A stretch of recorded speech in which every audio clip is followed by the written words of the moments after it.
Build your own 3-point camera dolly. $5 per dolly.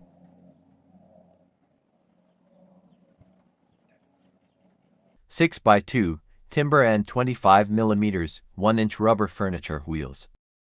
6 by 2, timber has a price of $5 per meter, 3.3 feet. 25 mm, 1-inch rubber furniture wheels costs around $1 each. You need a jigsaw to cut out the lumber. These are my approximate measurements.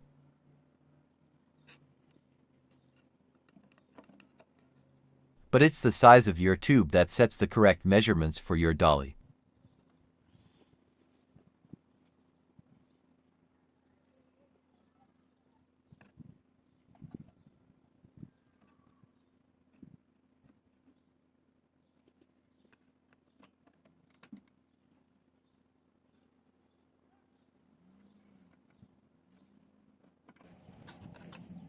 It rolls easily, and the 3-point contact with the tube means it won't fall off.